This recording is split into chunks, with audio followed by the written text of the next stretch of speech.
Salut les Capricornes, je suis très heureuse de vous retrouver pour une série de vidéos pour fin août 2021. Ça fait très longtemps qu'on ne s'est pas vu, en effet.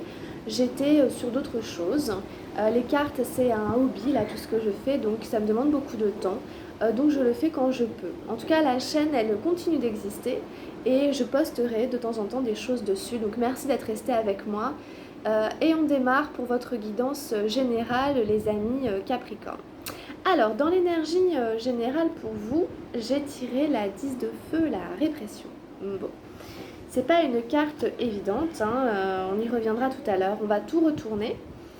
Ensuite, dans la vie physique, matérielle, j'ai tiré la numéro 20, au-delà de l'illusion, la 20 des arcanes majeurs. Pour ceux qui connaissent mes tirages, hein, j'ai repris un peu la même forme que les fois précédentes. Dans la vie du mental, j'ai le cavalier de feu, l'espièglerie. Deuxième carte de feu pour votre tirage. Dans la vie émotionnelle, j'ai tiré la 7 des arcanes majeures, la conscience. Deuxième arcane majeure aussi. Et dans la vie spirituelle, j'ai tiré la banalité, la 8 d'arc-en-ciel. Bon, allez, c'est parti pour votre tirage, amis Capricorne. Alors, il semblerait déjà qu'il y ait quand même, bon, il y a deux énergies de feu, deux énergies d'arcane majeur, une énergie ici d'arc-en-ciel. Il semblerait qu'il y ait une forme de répression, une forme de toxicité. Hein, la 10 comme ça, c'est la toxicité, ou alors que c'est la fin d'une période toxique, d'une relation toxique, de quelque chose que vous entreteniez dans votre vie qui était toxique. On voit un personnage avec des chaînes ou des lianes ou des cordes, enfin il semble enchaîné, il est, voilà, il a la tête complètement embrouillée, etc. Il n'est pas libre, il est enfermé, ligoté dans une espèce de cage, de placard, voilà. Donc c'est un peu ça ici qui domine, hein, je ne vais pas dire malheureusement, mais presque, qui domine votre tirage pour fin août. Mais dites-vous que comme c'est un numéro 10, c'est la fin, hein, c'est la fin de cet état de souffrance, de cet état de toxicité. Donc peut-être que vous verrez à quoi ça fait référence, hein, très clairement. Hein, cet état où on ne se sent pas libre, on se sent pris, voilà, cerné, piégé par des choses qui nous rongent, qui ne nous nourrissent pas, qui ne nous aident pas, qui ne nous portent pas, qui nous tirent vers le bas, qui nous plombent. Donc ça y est, c'est terminé. Peut-être qu'il en reste encore un tout petit peu là. Et puis bon, ça va partir, ça va disparaître de votre vie. Après le 10, justement, c'est le valet qui est dans votre tirage, donc c'est plutôt pas mal, hein, je vous montre quand même. C'est l'espièglerie qui est juste après, et c'est là, donc vous allez retrouver un mental qui va être joyeux, qui va pétiller, après ce temps un peu de difficulté, un peu toxique. Alors, dans votre vie physique et matérielle, on a eu, au-delà de l'illusion, la numéro 20. Ça, c'est une très bonne carte, hein. C'est quasiment la dernière carte des arcanes majeures. On est sur un chiffre assez élevé, un numéro 20, un numéro 2. Mais bon, alors cette idée, elle est là, vous voyez, on voit comme un papillon, hein. C'est un papillon, symbole de la transformation. J'en ai un aussi, moi, mais peut-être que vous ne voyez pas très bien sur les dessins derrière, en haut. La transformation avec cette clairvoyance, ce troisième œil, il n'a même pas besoin d'ouvrir les yeux, il sait. Voilà, donc c'est l'idée vraiment de voir au-delà des apparences, mais très concrètement au-delà de la matière physique presque, si j'ose dire. Peut-être, bon, il y en a qui vont se rendre compte qu'ils ont des espèces de dons de clairvoyance, qu'ils arrivent à percevoir les intentions des gens, ce qui se cache, hein, derrière les mots, derrière les actes, derrière les paroles, derrière les faits. Hein, qu'est-ce qui se cache vraiment, hein, c'est aussi l'idée d'être vraiment connecté à l'inconscient personnel, collectif et à la vérité. C'est vraiment lever le voile des illusions, c'est vraiment voir derrière le voile des illusions.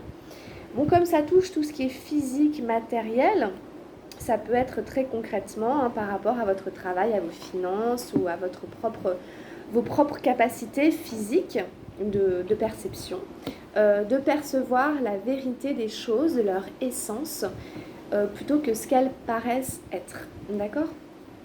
Donc il y a peut-être des vérités qui vont éclater, des évidences qui vont sortir, des choses où on se voilait un peu la face, par rapport à tout ce qui est physique, matériel, peut-être même financier, un boulot, un travail, voilà, un rapport au corps, etc. Il y a tout d'un coup, ça, on voit clair, on ouvre les yeux, et puis bah, c'est mieux hein, d'être dans le vrai plutôt que de se voiler la face. Bon.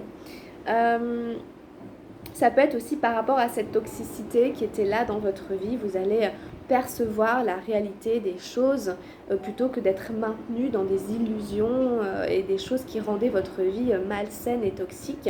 Là, vous allez vous apercevoir qu'il y a des choses qui, voilà, quoi, qui ne vont pas, etc. Et vous allez peut-être faire ce qu'il faut pour vous en débarrasser. Alors, au niveau mental, on a l'espièglerie, comme je disais tout à l'heure, donc le valet de feu. Alors on voit un personnage qui ressemble à un clown, c'est un clown en fait, hein, qui est dans un élan, il est très joyeux, il est dans un mouvement, il lance comme ça des paillettes ou des étoiles, ou en tout cas ça brille de partout, c'est la fête, on a un petit grain de folie, on a envie de s'amuser, de rire de tout et de rien, de faire le foufou. On a un mental léger, donc c'est l'idée d'avoir vraiment de la malice hein, dans la tête. On a envie de, je sais pas, de faire des blagues, de faire des jeux, de rire, voilà.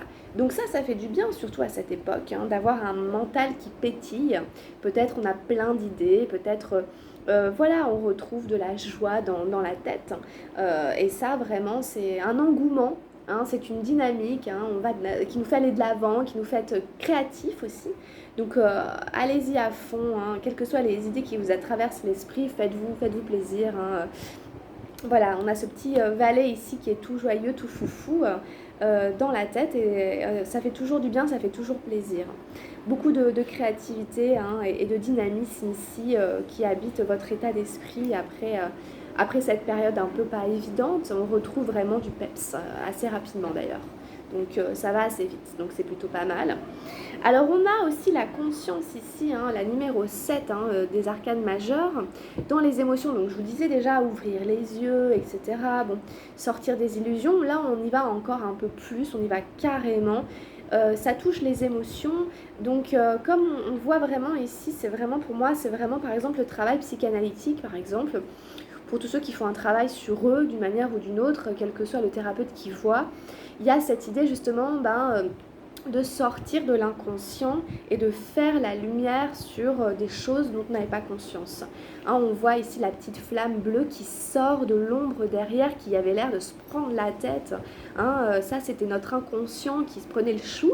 Et puis tout d'un coup, quand ça vient, la conscience, ça donne sagesse, compréhension, clairvoyance, calme, sérénité. À chaque fois qu'on conscientise les choses, ça ramène de la sagesse, du calme, etc., hein, de la distanciation, alors que quand c'est encore inconscient, bah on se prend le chou et c'est là qu'on est ligoté et qu'on retrouve des ombres, un peu comme dans la carte du centre de la répression, et que voilà, on n'y voit pas clair, quoi. Bon voilà.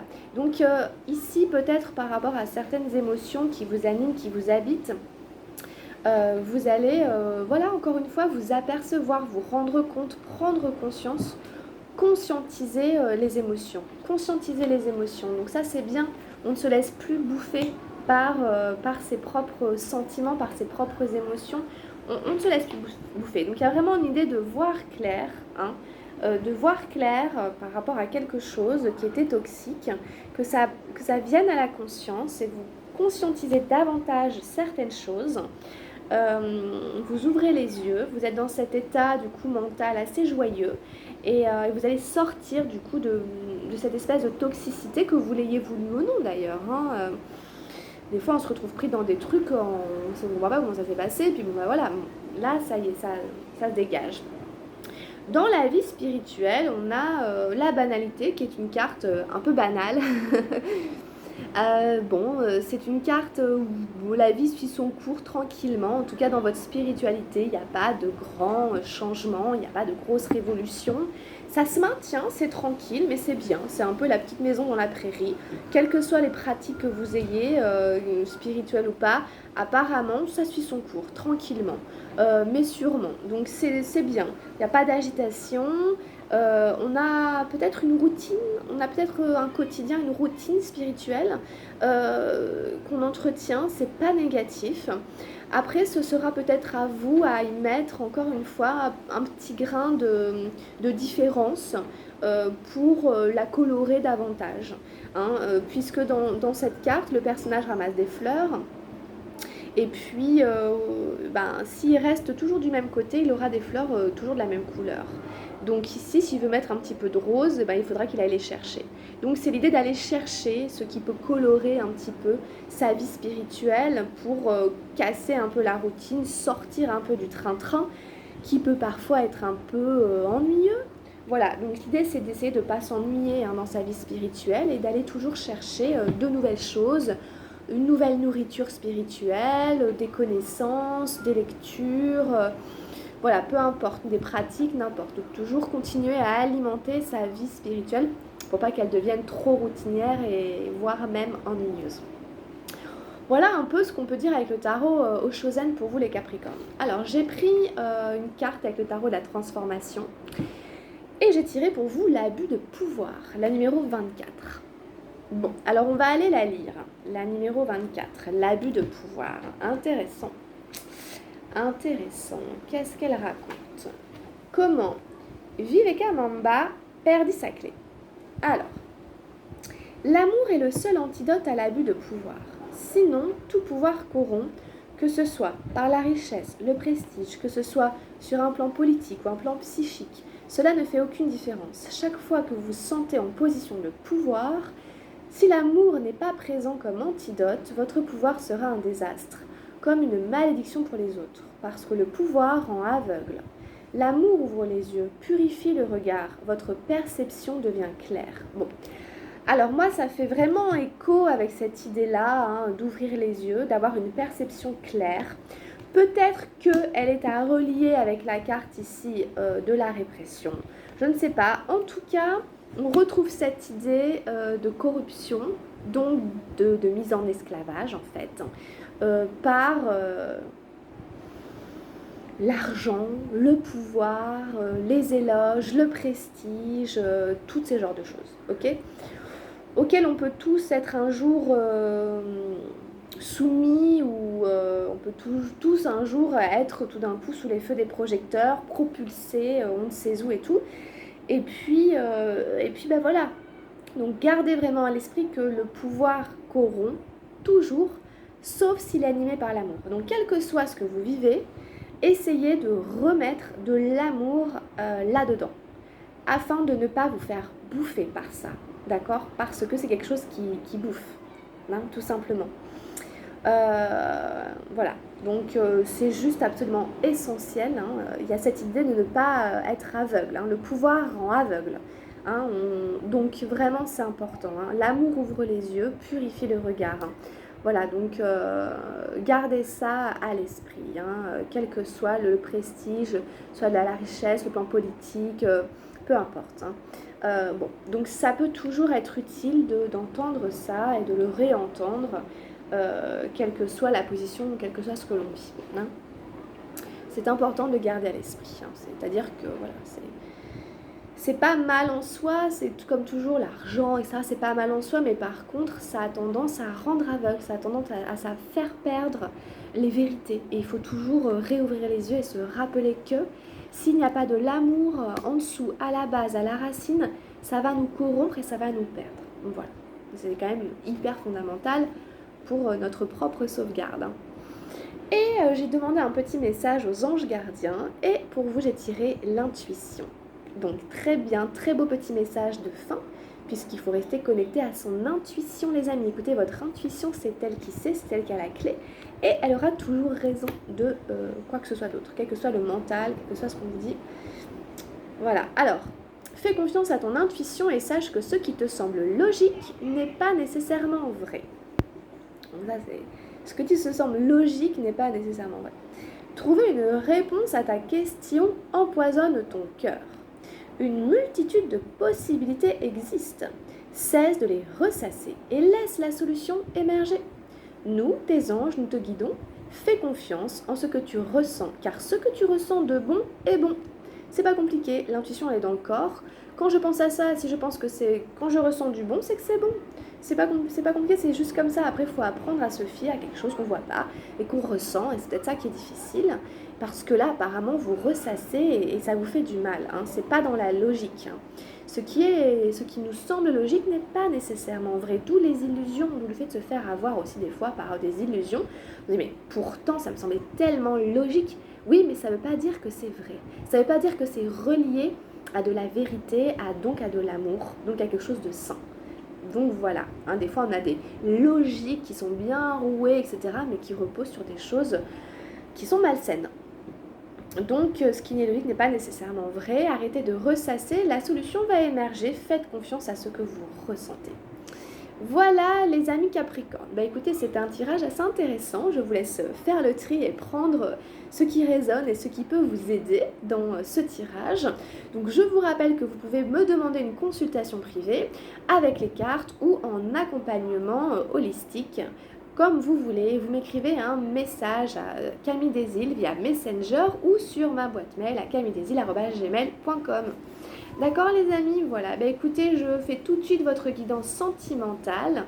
En attendant, prenez bien soin de vous. Merci encore d'être resté sur la chaîne. Likez, abonnez-vous, faites tourner la vidéo. Je vous embrasse très très fort les amis et à très bientôt. Ciao ciao.